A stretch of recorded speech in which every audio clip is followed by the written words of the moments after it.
Hey, this is Papa Will, your host. I hope you enjoyed part one. We're going to look and see if we can find more information to support this theory, or maybe there's some other theory we need to check out. Zoological Society of London has studied them for decades. Wet markets, these live animal markets, are certainly a very good way of, if you like, trying to get a virus to spill over into people from wildlife. They're susceptible to getting viruses or other pathogens from the environment or from other animals that they wouldn't naturally come into close contact with, again, because they're stressed.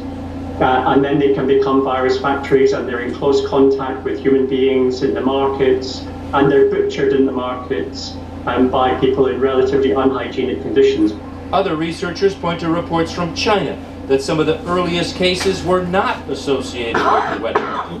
And then there's this theory, widely debunked, this paper from two Chinese researchers that says it is plausible that the virus leaked accidentally from one of two labs near the Wuhan seafood market.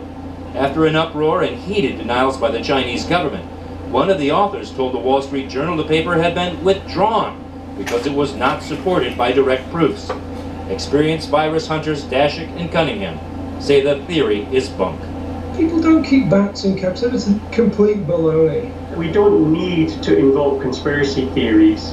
It's just basic biology. Tensions between the U.S. and China over the origins of the virus and accusations of misinformation from both sides are slowing the work of the virus hunters, who are grounded by the same travel restrictions that have crippled the world. That is concerning, because without knowing where it came from, there is still a chance that original host species is spreading it. If there was a so-called intermediate host, an animal that the bat virus got into and then allowed it to get into people, the virus might still be in that host. And there are hundreds, thousands of these animals in farms, and maybe the virus is still there. So even if we get rid of the outbreak, there's still a chance. So now I'm scrolling around to see if somebody else's official opinion exists out here that we can get information from them.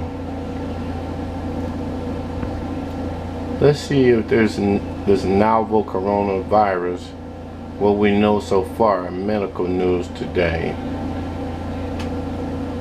No, let's not do that one. This one down here looks better.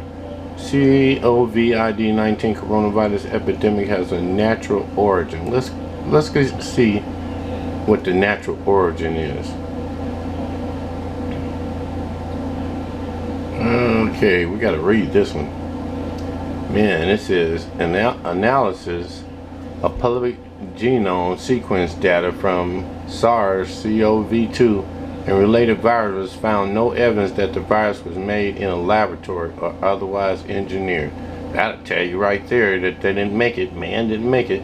The novel SARS-CoV-2 coronavirus that emerged in the city of Wuhan, China last year and has since caused a large-scale COVID-19 epidemic and spread to more than 70 other countries is the product of natural evolution, according to findings published today in the journal Nature Medicine. I wonder where they're at. Maybe we could hit them up for some biological proof.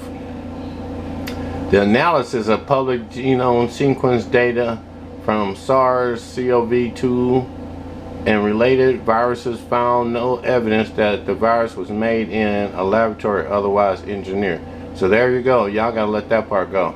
By comparing the available genome sequence data from known coronavirus strains, we can firmly determine that SARS-CoV-2 originated through natural processes, said Christian Anderson, PhD and Associate Professor of Immunology and Microbiology at Scripps Research and corresponding author on the paper. In addition, Anderson authors on the paper the proximal origin of SARS-CoV-2 include Robert F. Gary of Tulane University, Edward Holmes of the University of Sydney, Andrew Rambot of University of Edinburgh, W. N. Lipkin of Columbia University. Coronaviruses are a large family of viruses that can cause illnesses ranging widely in severity. The first known severe illness caused by coronavirus emerged with the 2003 severe acute respiratory system SARS epidemic in China. A second outbreak of severe illness began in 2012 in Saudi Arabia with the Middle East respiratory syndrome. On December 31st of last year, China authorities alerted the World Health Organization of an outbreak of a novel strain of coronavirus causing severe illness, which was subsequently named SARS-CoV-2. As of February 20th, 2020, nearly 167,500 COVID-19 cases have been documented.